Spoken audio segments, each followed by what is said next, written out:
So ang idea is to bring kids. However, nakita namin yung halaga na isama din yung coach. Makapangyarihan to dahil pagbalik, yung coach mas immediate ang kanyang impact sa community. At ito ang nagpapasalamat ako sa generosity ng Pocari. At I think ito yung kapangyarihan itong Pocari Dream Project na sabay aangat ang player at ang coach.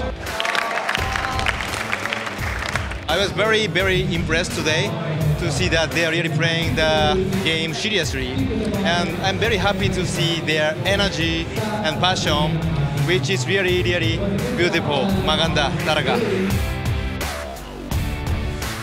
First of all, I'd like to thank Pocari. We're from Pasig, but we traveled all the way here to experience this.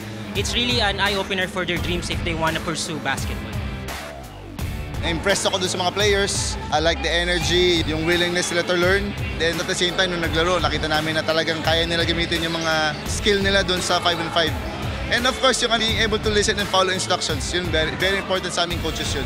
So talagang nahirapan kami mag-decide. So sobrang saya po dahil nakuha po sa out of 70 po ata.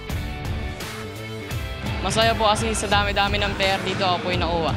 Yung preparation po, syempre, overall skills po, papalakas po ako ng katawan. Siyempre, payat-payat po kami dito. Papakondisyon na rin po. Start on 3! 1, 2, 3! Pocari Sweat.